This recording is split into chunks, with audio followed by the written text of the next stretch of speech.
लोगों का कहना था कि रशिया 48 घंटे में यूक्रेन के ऊपर कब्जा कर लेगा। मिलिट्री एक्सपर्ट्स का मानना था कि 3 से 4 दिन में रूसी सेना यूक्रेन की राजधानी कीव तक पहुंच जाएगी और वहां पे कब्जा करते हुए सत्ता परिवर्तन कर देगी। युद्ध शुरू हुए आज 20 दिन हो चुके हैं और रूस अब तक अपने टारगेट के नजदीक भी नहीं पहुंचा है। आज हम जानेंगे वो दो कारण जिनके वजह से रूसी सेना अब तक यूक्रेन के ऊपर कब्जा नहीं कर पाई है। Their new this morning, CNN has learned that Russia has reached out to China both for military and economic support. That's according to two U.S. officials. So consider where that. Российские срочники, послушайте меня особенно. Российские офицеры, это все уже будет. У Украины. पर उससे पहले युद्ध भूमि के पास चलते हैं और समझते हैं कि रशिया ने किन किन यूक्रेनियन शहरों के ऊपर कब्जा कर लिया है और किन किन जगहों पे किस तरीके से यूक्रेन और रूसी सेनाओं के बीच युद्ध चल रहा है। आप इस मैप के जरिए पूरे युद्ध का अब तक का लेखा जोखा समझ सकते हैं। युद्ध शुरू करते समय रूस के पास 3 बड़े टारगेट्स थे। पहला टारगेट था यूक्रेन की राजधानी कीव जो कि नॉर्थ में स्थित है। दूसरा टारगेट था खार्किव शहर जो कि ईस्ट में स्थित है और तीसरा था पोर्ट सिटी ओडेसा जो कि साउथ में मौजूद है। 24 फरवरी को रशिया ने यूक्रेन के ऊपर 3 डायरेक्शन से हमला किया, नॉर्थ, साउथ और ईस्ट से, और ये हमले तीनों माध्यम से किए गए थे, यानी लैंड के जरिए, सी के जरिए और एयर के जरिए। और यूक्रेन के नीचे ब्लैक सी में रशियन नेवी ने पूरे यूक्रेन का ब्लॉकेट कर दिया ताकि यूक्रेन इजीली इस सी के जरिए कोई भी ट्रेड ना कर पाए। रूस के लिए सबसे बड़ा टारगेट था राजधानी कीव के ऊपर कब्जा करना। रशिया जैसे ही कीव के ऊपर कब्जा कर लेता है आधा जंग रशिया यहीं जीत जाएगा। कीव में घुसने के 2 बड़े रास्ते हैं, एक है नॉर्थ ईस्ट से और दूसरा है नॉर्थ वेस्ट से। रशिया के लिए नॉर्थ ईस्ट से अटैक करना आसान होता क्योंकि ईस्ट में रशिया स्थित है, जबकि नॉर्थ वेस्ट से अटैक करने के लिए रशिया को बेलारूस के थ्रू एंटर करना पड़ रहा है यूक्रेन में। पर जब रूसी सेना नॉर्थ ईस्ट से कीव में आने की कोशिश करती है तो बीच में एक नदी आता है जिसका नाम है नाइपर रिवर, और कीव के जितने भी मेजर एरियाज है वो नाइपर रिवर के वेस्ट में स्थित है। यहाँ तक कि यूक्रेन की प्रेसिडेंशियल ऑफिस यानी प्रेसिडेंट व्लादिमीर जेलेंस्की भी वेस्ट में ही बैठे हैं। तो उन तक पहुंचने के लिए रूसी सेनाओं को नाइपर रिवर पार करना होता है, लेकिन आपने खबरें सुनी होगी कि यूक्रेन ने अपने सभी पुल्स जो कि कीव तक हमें पहुंचाती हैं उन्हें पहले ही ब्लास्ट कर दिया है। जैसे ही रूसी सेना कीव शहर के ईस्ट में पहुंचती, यूक्रेन दोनों पार्ट को जोड़ती हुई इस नदी के ऊपर जितने भी लिंक्स है उन सभी को नष्ट कर देता, जिससे रशियन फोर्सेस का इस नदी को क्रॉस कर पाना लगभग इम्पॉसिबल हो जाता। यानी नॉर्थ ईस्ट से रशिया का जो मूवमेंट था कीव के तरफ वो काफी कमजोर और हल्का पड़ गया। इसके बाद रशिया ने अपने स्ट्रेटेजी को थोड़ा सा चेंज किया और डिसाइड किया कि अब उसकी सेनाएं नॉर्थ ईस्ट से नहीं बल्कि नॉर्थ वेस्ट से कीव के ऊपर अटैक करेंगी। रूस ने अपने बहुत ही हैवी इन्फेंट्री डिवीजन को कीव शहर के वेस्टर्न रीजन के आउटस्कर्ट्स के पास ला करके खड़ा कर दिया। आपने 64 किलोमीटर लंबे रूसी काफिले के बारे में सुना होगा जिसे सैटेलाइट इमेजरी के द्वारा देखा गया था। ये यूनिट अब तक कीव के अंदर एंटर नहीं कर पाए क्योंकि उसके बाहरी 2 छोटे छोटे शहर जैसे कि बूचा और इरपिन में उसे काफी हैवी रेजिस्टेंस देखने को मिल रहा है। आपने खबरों में सुना होगा कि इरपिन शहर में काफी हैवी फाइट चल रहा है और काफी ज्यादा जान माल का नुकसान हो रहा है, और वो इसलिए क्योंकि यूक्रेनियन सेनाओं ने अभी तक इरपिन में सरेंडर नहीं किया है। इरपिन के करीब अभी युद्ध चल ही रहा था, तभी तक रूसी सेना की एक टुकड़ी साउथ में चलेगी और कीव के ऊपर साउथ वेस्ट से भी अटैक करने लगी ताकि इस शहर के ऊपर 2 तरफा अटैक हो सके। इन सब के बीच रशिया ने अपना बॉम्बिंग मिशन चालू रखा है। रशिया कीव के अंदर मौजूद जितने भी स्ट्रेटेजिक लोकेशन है उन सब के ऊपर बम गिरा रहा है, जैसे कि कीव के अंदर मौजूद टीवी टावर। इसके अलावा कीव के आसपास मौजूद जितने भी एयरपोर्ट है जैसे कि हॉस्टोमेल एयरपोर्ट या फिर सिकोर्स्की एयरपोर्ट, इन सब के ऊपर बम गिराया जा रहा है ताकि इन एयरपोर्ट्स के मदद से कोई भी वेस्टर्न कंट्रीज कीव के अंदर कोई भी हथियार या मदद ना भेज पाए। साउथ के मुकाबले नॉर्थ में रशिया का प्रोग्रेस काफी ज्यादा स्लो रहा है और रशिया अब तक कीव शहर के आउटस्कर्ट्स में ही फंसा हुआ है। नॉर्थ से यूक्रेन में एंटर कर रही रशियन फोर्सेस को काफी सारे लॉजिस्टिकल प्रॉब्लम से जूझना पड़ रहा है, जैसे कि उनके कई सारे टैंकों के अंदर फ्यूल खत्म हो जा रहा है और उन्हें बीच सड़क में छोड़ करके उनके सैनिक आगे बढ़ जा रहे हैं। Можно оттащить на Россию обратно. А вы хоть знаете, куда вы едете?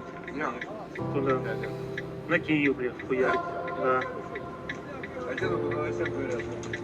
Ну, у вас пока все на нашей стороне. Ваши и плен сдаются хорошо. Потому что тоже пацаны не знают, куда едут и ехать. И я вот всю колонну пообспрашивал, таких как вы, никто не в курсе вообще, кто куда едет.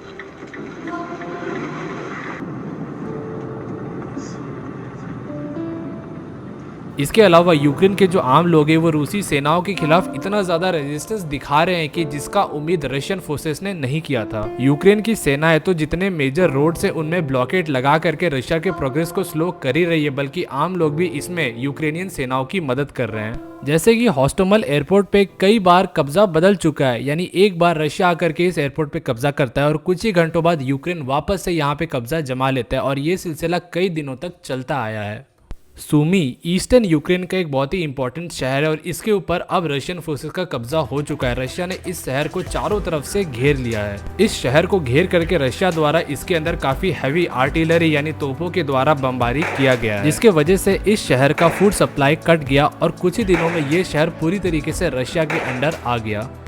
रशिया को सबसे ज्यादा प्रोग्रेस अगर कहीं मिला है तो वो है साउथ में। 2014 में रशिया ने यूक्रेन के साउथ में स्थित क्राइमिया के ऊपर कब्जा कर लिया था। अब रशियन फोर्सेस क्राइमिया से निकल करके ईस्ट और वेस्ट दोनों डायरेक्शन में आगे बढ़ रही है। रूस ने साउथ में स्थित पोर्ट सिटी मारिपोल को चारों तरफ से घेर लिया था, जिसके वजह से वहाँ पे कई सारे फॉरेन नेशनल्स फंस गए थे, जिनमें से इंडियंस भी मौजूद थे, लेकिन बाद में उन्हें निकलने का मौका दिया गया था, जिसके बाद रूस ने इस शहर के ऊपर कब्जा कर लिया था। रूसी सेनाएं साउथ से निकल के अब नॉर्थ की तरफ आगे बढ़ रही है, जहां मौजूद ज़ैपोरिज़िया शहर के ऊपर कब्जा करने की उनकी कोशिश है, पर इसमें सफलता अभी तक हाथ नहीं लगा क्योंकि रूस का एक बहुत ही बड़ा सैन्य जत्था अभी मैरिपोल शहर के पास ही युद्ध लड़ रहा है। रूसी फोर्सेस माइकोलेव शहर की तरफ भी तेजी से आगे बढ़ रही है, लेकिन साउथ में रशिया का सबसे बड़ा मिशन है ओडेशा शहर के ऊपर कब्जा करना। रूसी सेनाएं जैसे ही ओडेशा शहर के ऊपर कब्जा कर लेती है, आप मैप के जरिए समझ सकते हैं कि यूक्रेन का जितना भी तटीय इलाका है उन सब पे रूस का कब्जा हो जाएगा, यानी रशिया यूक्रेन को ब्लैक सी से पूरी तरीके से काट देगा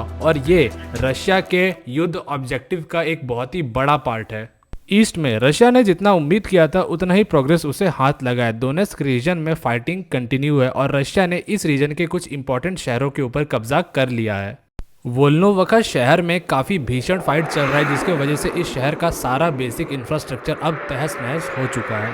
वहीं लुहांस्क रीजन के ऊपर रशिया ने पूरी तरीके से कब्जा कर लिया है और यहाँ पे मौजूद जितने भी रशियन फोर्सेस है वो अब अपने आप को कंसोलिडेट कर रहे हैं, ताकि वो अब बाकी डायरेक्शंस में जा करके अपने दूसरे फोर्सेस की मदद कर सकें।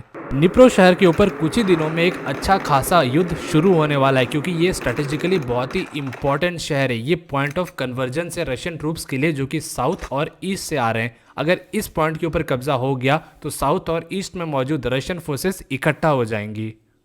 युद्ध का डिटेल्ड ग्राउंड रिपोर्ट आपने देख लिया। अब हम समझते हैं कि रूस क्यों अब तक यूक्रेन के ऊपर कब्जा नहीं कर पाया। रशिया की क्या रही है इस युद्ध में कमजोरी। रूस की कमजोरी आप 2 पॉइंट्स में समझ सकते हैं। पहला है लॉजिस्टिक्स और दूसरा है यूक्रेनियन रेजिस्टेंस। रूस एक बहुत ही बड़ा देश है और रूस के अंदर मौजूद सेनाएं ट्रांसपोर्टेशन के लिए रेलवे के ऊपर डिपेंड करती हैं। रूस में ज्यादातर मिलिट्री मूवमेंट रेलवे के मदद से ही किया जाता है। आपने युद्ध शुरू होने से पहले रशियन टैंक्स का मूवमेंट देखा होगा, जिन्हें ट्रेन के ऊपर रख करके ईस्ट की तरफ लाया जा रहा था। रेलवे की मदद से आर्मी का मूवमेंट करवाना काफी अच्छा डिसीजन होता है, लेकिन ये फेल हो जाता है जब आप अपनी सीमाओं को पार करते हैं। रूस का जितना भी रेल नेटवर्क है वो सिर्फ रूस के सीमाओं तक ही मौजूद है, लेकिन जैसे ही रूस की सेनाएं अपनी सीमाओं को पार करके यूक्रेन में घुसती हैं, उनके पास अपना जो सबसे इम्पोर्टेंट रास्ता होता है वो बंद हो जाता है और अब रशियन फोर्सेस को डिपेंड करना पड़ रहा है रोड के ऊपर। यानी अब रेलवे नहीं बल्कि रोड की मदद से उन्हें आगे बढ़ना होगा और यहीं पे रशियन फोर्सेस अटक जाती है, क्योंकि रोड मूवमेंट के मामले में रशिया उतना ज़्यादा अपने आप को डेवलप नहीं कर पाया है। इसी वजह से कई सारे रशियन टैंक्स है जो कि रास्ते में ही अटक गए, क्योंकि उनके पास तेल नहीं बचा था और उनको किसी भी तरह का रिफ्यूलिंग नहीं मिल पाया।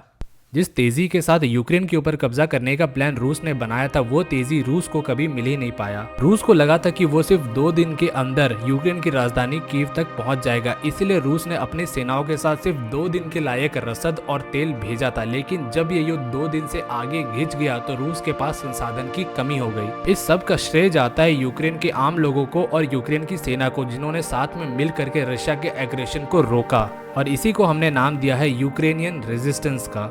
रशियन फोर्सेस जहां तक पहुंची थी वहीं अटक कर रह गई। उन्हें इंतजार करना पड़ा कि पीछे से रशिया टैंकर की मदद से फ्यूल भिजवाएगा, तब जाकर के वो आगे बढ़ पाएंगी। जब तक रशिया अपने यूनिट्स तक फ्यूल पहुंचा पाता तब तक यूक्रेन को समय मिल गया, जिसमें कीव ने अपने मनोबल को और भी ज्यादा मजबूत कर लिया और कीव और भी ज्यादा मजबूती से रूस के सामने खड़ा हो गया। पर इन सब से दूर इस युद्ध में जो सबसे महत्वपूर्ण बात है जानने की वो ये है कि अब तक 2.8 मिलियन यानी 28 लाख यूक्रेनियन सिटीजन्स को अपना देश छोड़ करके दूसरे देशों में रेफ्यूजीज की तरह भागना पड़ा है। ये मेरी और आपकी तरह आम लोग हैं जो अपनी ज़िंदगी में काफ़ी खुश थे, अपना काम कर रहे थे, लेकिन किसी और के वजह से, किसी और के लालच के वजह से अब इन्हें अपने देश को छोड़ करके, अपने घर बार को छोड़ करके कहीं दूर जाना पड़ रहा है और इन्हें ये भी नहीं पता है कि आगे इनके लिए क्या रखा है। इस युद्ध में अगर किसी का नुकसान हो रहा है तो वो ये आम लोग हैं जिन्हें नेटो या फिर रशिया से कोई भी लेना देना नहीं है, और अगर इस युद्ध से किसी का सबसे ज़्यादा फायदा हो रहा है तो वो हैं ये महाशक्तियाँ। उम्मीद करता हूँ आपको आज का वीडियो पसंद आया होगा। इंडिया टॉक्स चैनल को सब्सक्राइब करते हुए वीडियो को लाइक कर दीजिएगा, क्योंकि हम ऐसे ही वीडियोस आप तक पहुँचाते रहेंगे। मिलते हैं अगले वीडियो में, तब तक के लिए थैंक्स फॉर वॉचिंग।